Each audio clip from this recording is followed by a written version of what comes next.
It has been a horror week for Anthony Albanese, who somehow has managed to infuriate everyone from all sides of politics. Now, it all started with this moment at a women's rally against male violence. To be clear, we did ask to speak, myself and Katie, and we're told that that wasn't possible, and that's fine. I respect the organisers' right to do that. That's a full-out lie. To do that. We now have 10 days paid domestic. I agree it's not enough. I said that. We need to do more. It was awkward and bizarre, and when that footage streamed into newsrooms around the country, it led the news cycle for everyone. But this was just the start of a very long headache for Albanese. Organiser Sarah Williams soon went on Sunrise to call the Prime Minister a liar. They said that they weren't coming to speak, they were just coming to walk in solidarity. I'd actually asked him, their office, if he would speak, if he could commit. And they said, look, it's a bit too busy, but Katie Gallagher would happily speak. Him coming out and saying that he asked to speak and was denied was really, really upsetting. It was quite traumatic for not only me, but everyone in the audience, all victim survivors, honestly, across the country, because our Prime Minister just flat out lied on a national scale in front of the whole country. Williams also posted to social media a claim that Albo had said, "I am the Prime Minister, I run this country," when trying to convince the organisers to let him speak. And Albanese was asked repeatedly about these claims, and he dodged every question. You were called a liar. How does that sit with you? Look, I'm focused on the issue, Carl. It was an emotional day for people, and I get that. So she said you're on the stage with her and there was confusion about, who was going to speak, and then you said behind her on the stage words to the effect of, "I'm the Prime Minister and I run the country." Did you just say that? Well, Nat, I'm not going to get into, that sort of debate. Well, she's come on national TV and she's saying that all, in radio and TV around the country. So what did Albanese say? Did he really say the world leader equivalent of, "Do you know who I am"? I'm happy to know what we want team to talk with the ministers, hear what they have to say, and then we'll consider the decision of them speaking about 10 minutes. But I'm not having any attacks towards myself or the organisation.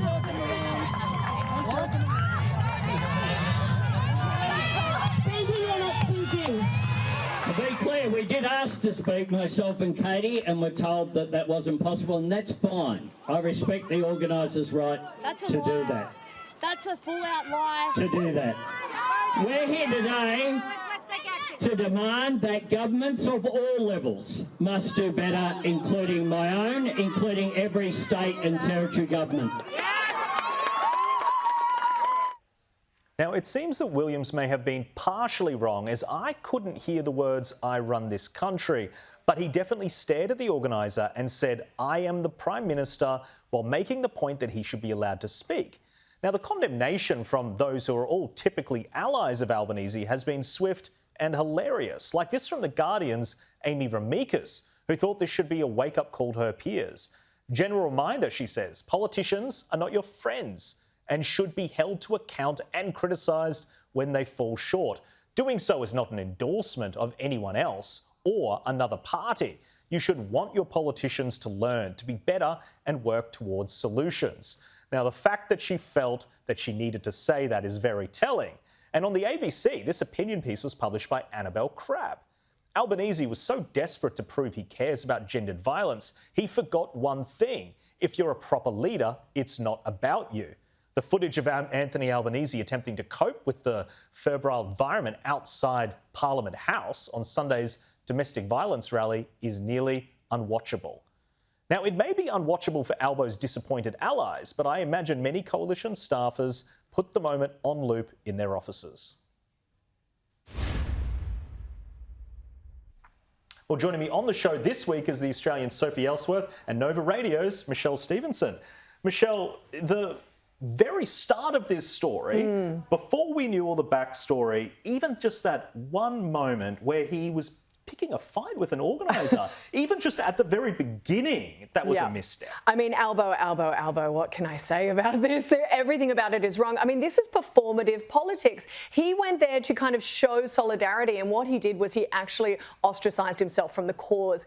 I mean, at the end of the day, this is a Prime Minister. He should not be out there rallying and crying for freedom and saying we should be doing this. He should just be doing it. That's the role of the government. And I think what he's doing here is he does what Albo does so well, is he does performative politics. He says, I am with you. I am here to do this. I am so sorry this is happening. But yet he fails to lead when we need someone to step up and lead and to make the poor woman cry. I mean, regardless of whether he was right or wrong, what he should have said, he should have apologised. It's so easy for them to apologise, to say, you know what, I'm sorry I made her feel that way. That was not my intention. The bigger issue here is violence against women. Sophie Ellsworth, let's bring you in. What are your thoughts?